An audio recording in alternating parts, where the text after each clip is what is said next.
Okay, it's 1 o'clock, so we're going to begin. Thanks everyone for joining us today. My name is Janet Granger and your host on the Marine Ad Network's new webinar series.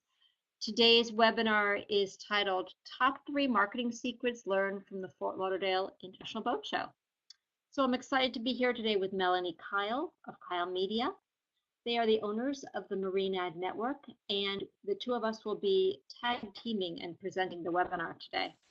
Before we get started, I want to take care of just a couple housekeeping items. Everyone's in silent mode, so if you have any questions, please use the chat box you see on your screen in the bottom right-hand corner. And we'll answer questions at the end of the presentation, so feel free to post your question anytime. If for some reason we don't address your question in the time that we have, we'll get back to you by email afterwards. And also, please let us know if you want someone to get back to you to talk one-on-one about anything that we talk about today. All right, second item, we will be sending out a link to the recording of this presentation afterwards, so no need to ask. People always ask, can I get a copy? Yes, we have your emails from when you registered. So we'll try to get this out to you as quickly as we can. And the third item is when you get that recording, please feel free to pass it along to anyone that you think might benefit from this information. We will be doing these webinars monthly starting in January again. We're taking off for the holidays, and we hope that you'll share the information and join us again. All right, so let's get started. We're talking about the top 3 marketing secrets learned from the Fort Lauderdale International Boat Show. I don't know if you were able to come to that show or if you have in the past, but Melanie and I did a quick look, and I'm happy to say that the first big secret is, of all the social channels, Instagram won. We looked at all the coverage on all the channels, and it's very clear, certainly as of this year, that Instagram is the darling, it's the winner. And I'm going to show you why in a few slides. The first slide is a comparison of posts that I saw on Facebook versus Instagram. On the left, you'll see the handle of the Fort Lauderdale International Boat Show. It's their account. They posted a great post on Facebook, and as you can see, there were about 157 interactions at the time. On the right-hand side, you'll see some screenshots I took from Instagram, and you can see the numbers are very different. This, FLIBS has also an Instagram handle or account, and you can see that the exact same image got 880 likes, so 8 times the response rate. And then you can see also another post to the right of that by a dealer at the boat show. So, 1,000 likes as opposed to 157 tells me hands down, Instagram was certainly the winner here. In terms of another example, Instagram has something called stories, which is, it can be a video, it can be a combination of different still images cobbled together to create a video. It's a little bit new, but it's still part of Instagram. And again, that same official FLIBS handle made really good use of the Instagram stories feature, as did others. So just to take a look at this particular post, you'll see they posted this. They used their logo. If you look closely up at the skyline, it's a little hard to see because it's the same color, the blue and white, as the background on this particular shot. But, they did a really nice job of highlighting their exhibitors. And, if you spent the money to, move some vessels up or down or over for the show, there are, over 1,500 vessels there. It makes a big difference if the show coordinator is, highlighting that you were there. So, this really helps them highlight who their exhibitors are, basically give them as much exposure as possible, not just physical, but digital. I think it's a great way to sort of tip their hat to their exhibitors. And, you know, it's a great use of their account because I'm sure, like everyone else, I was certainly following what they were doing. So Instagram won. That's sort of my summation of where we are. So what does that mean? Who cares? Why would we care that Instagram won? Well, basically, you can think about this for FLIBS next year, and you can think about this for other boat shows that are coming up. So the first thing that I would recommend, once you know this great secret, is I would recommend that you maximize your Instagram account. How can you do that? Well, Instagram is very, very visual. So I would take great shots. I would make sure that you have a folder of great shots, and I would make sure that you're doing that all year long. Make sure that you are managing your you have an Instagram account, you're managing it well, you get followers, and you give back to people who follow you. Instagram, you know, like many other channels, isn't just a billboard. Lots of people that I work with, lots of companies think that it's sort of a big billboard. The way social media is different is you have to answer if people talk to you. They want it to be an interactive mode. So you have to be ready to answer people's questions, share other people's posts. If you look at the Instagram shot I took here on the left, you'll see that it's actually a repost from this account, Boats Gone Wild. And they got over 21,000 views. Again, that's a lot more than you were seeing on Facebook earlier. The other thing that you can do to maximize Instagram is make use of hashtags. Hashtags, or those pound signs if you're not using them, are really the way people navigate Instagram to find what they're looking for. FLIBS, hashtag FLIBS, was the hashtag of the Fort Lauderdale International Boat Show. So of course they were using that hashtag. Other people were using that hashtag. You'll see also the FLIBS 2018 hashtag was being used. On the right-hand side, you can see that when I took this screenshot, there were almost 22,000 posts that had been set up with the hashtag FLIBS.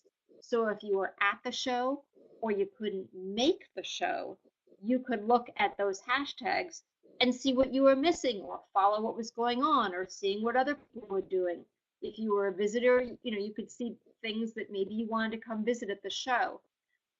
So going forward, I'm going to recommend that you maximize your hashtag strategy, that you look into stories, creating stories. Stories come up as people are looking at the top line of their Instagram accounts, and you can see who's posted stories. So you sort of get a nice little headline there.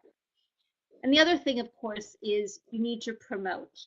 I tell people now that if you're not going to put any money behind promoting your posts, you shouldn't even bother posting.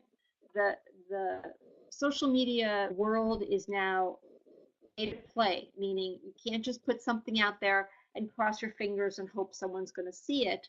You need to promote the posts that you want to get the most traffic. And one great way to do this is to just put it out there and see if people start to like it. And then you can start to, it's sort of like a horse race, right? You see which horses are doing well and you put your money behind those. So that would be one of the ways that you can maximize your Instagram going forward for upcoming boat shows. Another thing you can do is consider YouTube. Melanie is going to talk about this a little later. YouTube is all about videos, and they did a really good job. If you look at some of these videos that were about the boat show and at the boat show, thousands and thousands of views. This one, what it's like to go to the Fort Lauderdale boat show, got over 7,000 views. Granted, it was a year ago, but clearly people not only were watching it last year, but if they were thinking about going to the boat show, they were looking at it this year. So I definitely recommend that you consider YouTube as a place to house your videos and to share from there. So that's my summary of the first great secret learned at FLIBS. So the next topic, number 2, is about videos. So I'm gonna hand that over to Melanie. Thanks so much, Janet. Thank you, everybody, for coming on today. My name is Melanie Kyle. I am one of the owners of the Marine Ad Network, and so I'm here today to talk a little bit about some of the things that I saw while I was actually at the Fort Lauderdale Boat Show this year. The first thing, hands down, that caught my attention this year was videos. I scrolled through my social media accounts quite frequently while I was attending the show, and the one thing that always captured my attention was videos. So I'm going to share with you in a second a great example from SiriusXM Marine, the Marine Division. I'll show you a video that they used and then tell you a little bit about how they maximize that video to get booth traffic. And then in addition, I saw some fantastic videos from some companies like Blackfin Boats. If you guys were at the boat show and saw that video, they did a fantastic job showcasing their boat models at the show. That video was made specifically for attendees of the show, and I got to tell you, over and over, it caught my attention. So kudos to them for doing a good job. One thing that I just want to emphasize is that it doesn't have to cost a lot of money to make a video. Every time I tell our clients you really need to use video, people are always very hesitant. Oh, it's going to cost me a fortune. It's not in my budget. It's just not going to happen. Videos are very easy to create now. They might not be as sophisticated as the one I'm going to show you from Sirius or from Blackfin, but you can put pictures together to make a video clip. Anything that's interactive and is going to garner their attention is worthwhile doing. So again, we can kind of tell you some places you can go to get video created. We can assist you in that route. So don't be afraid of putting together videos. So really quick, I just want to show you this video because I think it's important to see it. Oops, excuse me.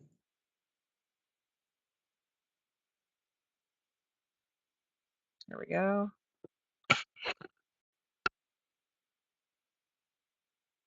Whether you're heading out for a pleasure cruise or a big-time fishing tournament, you need SiriusXM Marine. Experienced boaters know that having the right equipment on board is essential for a successful trip. And nothing is more essential than knowing the conditions around you. That's where SiriusXM Marine can make a difference, displaying the most up-to-date weather overlays on your charts relative to your boat's location. Adding SiriusXM Marine weather and entertainment is easy. Get the compatible hardware for your chart plotter, then subscribe at SiriusXM.com/marine.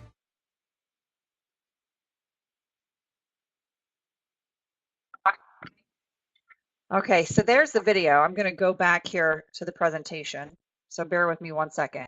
One thing, though, that I want to make you guys aware of, when you looked at this video was something that Sirius uses at multiple shows. But the one thing they did is they added this bar at the bottom that was simply an overlay, and this overlay talked about the boat show and what booth number they were at. And so it's something that they can repeatedly use, and it's something that is just very simple to update for each event that they're going to. The next slide I want to show you is just the difference in click-through rates between just a standard static image and a video embedded in Facebook. So this particular one is Facebook. So their static image, as you can see here, got a click-through rate of 0.27%. So it's okay. It's a decent click-through rate, not fantastic. However, if you look at the video, their click-through rate was 1.10%, which is phenomenal. So this just really speaks to everyone here and letting you know that definitely video is the way to go in terms of getting more interaction onto your website.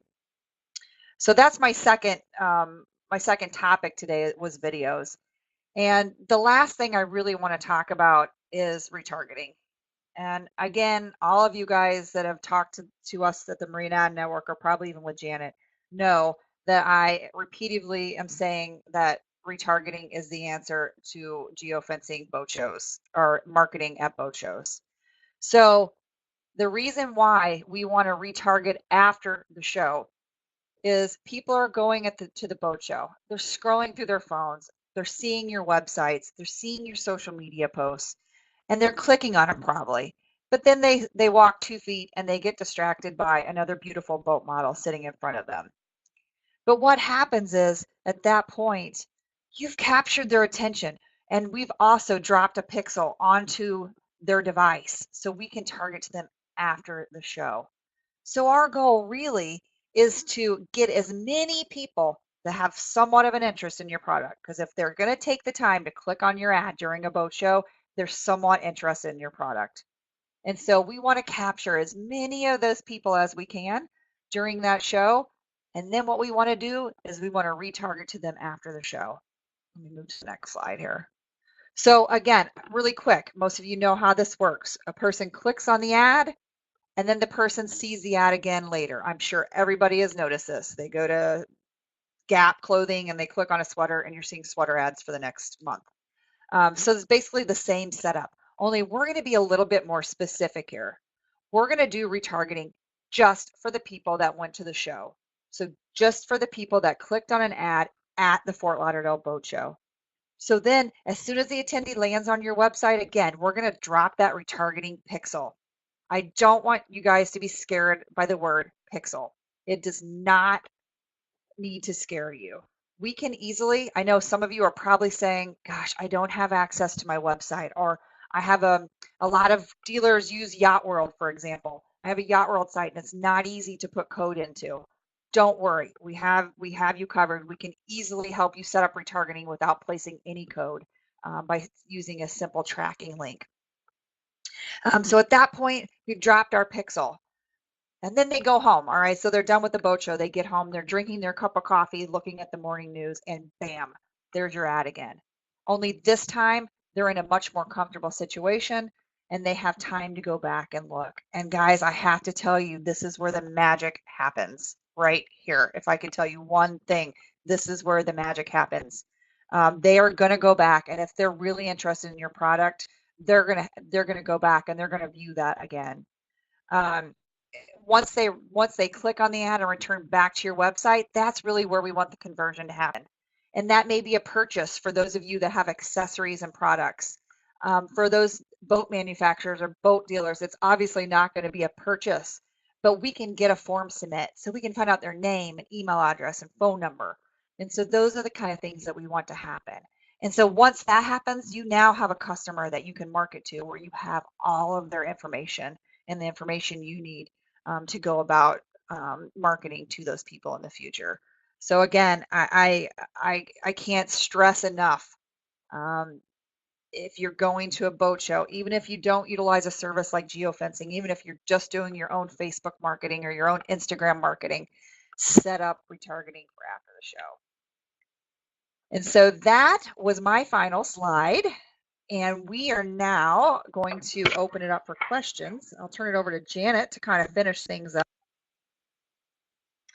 Thanks, Melanie. So Melanie and I have worked really hard on this to try to distill this down to, our three big secrets.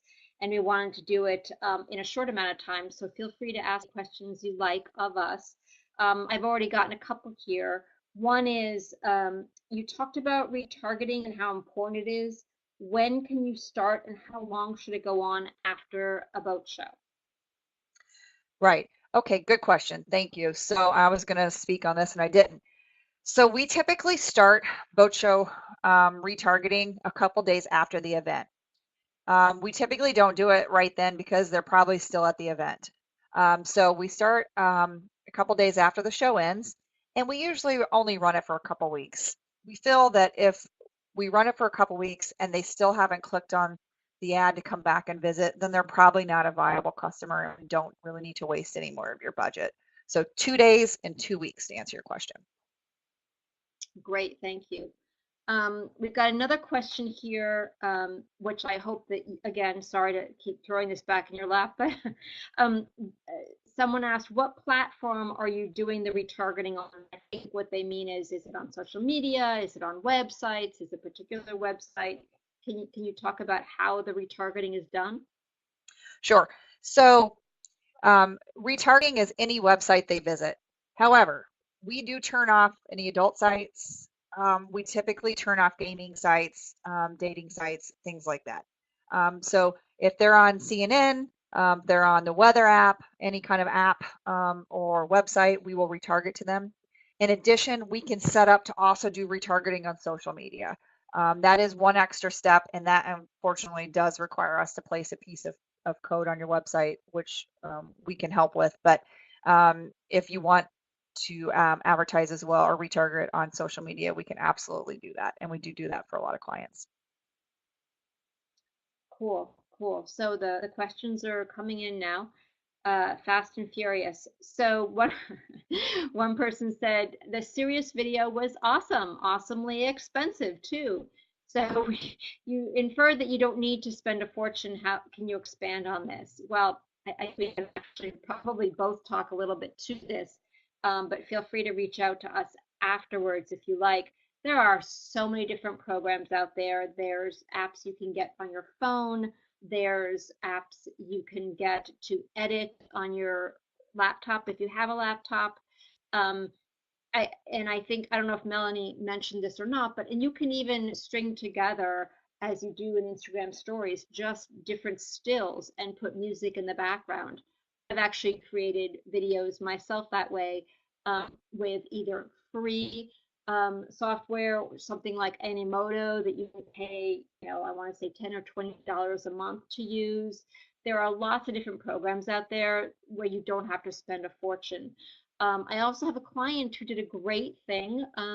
There was someone who did drone videos and who offered him videos and was looking to get exposure for his video business, creating videos with drones. So there was a great relationship that was started by someone locally who did this fabulous video of their marina. And then they could, the marina used the video of the drone footage, and so it was sort of a win-win for everybody. Melanie, is there something you want to add here in terms of how Sure. you've done video?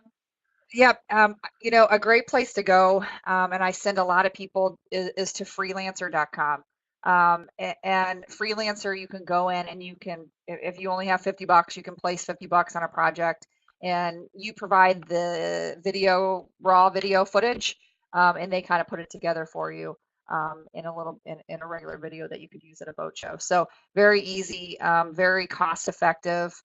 Sometimes there's a little bit of a language barrier because unfortunately what I'm talking about is primarily people that are overseas, but it is an inexpensive option and they're more than willing and happy to help you out there. So that's freelancer.com. Those are just some of the tips. So questions about Instagram versus Facebook. Is there a difference in the value of a like on the different platforms? Is one more likely to convert than another? So I know this is going to sound like heresy, but Adam, here's the bottom line. Likes aren't worth anything. I mean, likes are great, make you feel good, pat on the back, likes, followers, shares, going viral. At the end of the day, what I tell my clients is if you haven't that person to your website so they can do something there, the likes really don't mean anything. They're what we now call sort of vanity metrics. They're all about you and how well you did. But as a marketer, it's not about me, it's about my client. So the reason I say that Instagram is the winner and people should start using Instagram seriously now is you can use Instagram to drive people to your website. You can drive them to your door. You can drive them into your store if you have one. But if you don't have a call to action to get people to do something, then all it is a lot of time that you're engaging with and retaining customers and keeping people interested. So that's sort of, I'll get off my soapbox about that. And I think we have time for a couple more questions. Bill, yes, I had mentioned geofencing recently. So Melanie, can you just speak to sort of tying together geofencing and retargeting? Yes. Or geofencing? Yep, absolutely. So they're two different products, but they work hand in hand. So when we go in and we geofence a boat show, we're putting a digital perimeter or virtual perimeter around the boat show. And so we're infiltrating that digital virtual circle with ads for your company because we know everybody that's attending the show is a potential client. And then at that point, our goal is to get them to click on your website. Like Janet said, likes are awesome and we want them to like it, which means that they're stopping to interact with your product. But ultimately, we want them to visit your website. If we can get them to visit your website during the show, then that's when the retargeting kicks in. So it really goes hand in hand. We have to get the geofencing package, and we are not even, you don't have to do geofencing or your own marketing, but you want them to get to your website. Ultimate goal is click to your website. At that point, that's when the retargeting will kick in and we can retarget to all those people that clicked on your website from the show. Hope that answers your question. Yeah, I think that delineates it really nicely. Thank you for that. All right, so I think we have time for the last question. How do I plan in advance to do social media for a boat show? Yeah, so I did mention that. The bottom line is it's really about a strategy so that whatever channel you're using, all of them are sending the same messages. So, you have to decide what you want strategy for that show. Do you have a booth? Do you want people to go to your booth? As you saw in the video, or if you don't have a booth, do you want people to go to your website? Is there an offer maybe at the show on your website?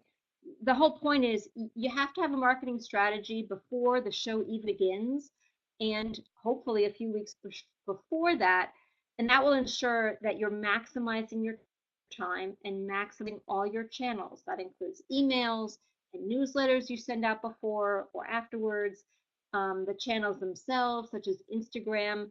You'll come up with a hashtag plan, an image plan, what to send before, during the show, what the messaging will be. And if this seems overwhelming, I can help you with this. That's something that I can do. Okay, so I just, thank you for coming. We know that your time is valuable and we're at the end of getting the end of our 30 minutes. So I think we're going to wrap it up. Thank you so much for joining us, and we hope that you'll join us again for our next webinar in January. And we'll be talking then about why your Google AdWords campaign isn't working as effectively as it could. Are you spending money on AdWords and display ads? And if so, how many leads are you getting, or how much traffic are you getting to your site? In the meantime, if you'd like some better results from your marketing or just an overall marketing strategy so that you can get more people coming to your business or your website, feel free to reach out to me at janetgranger.com. I can help even if you don't know where to begin. So thanks so much. Thank you, Melanie. This has been great, and we look forward to seeing you in January.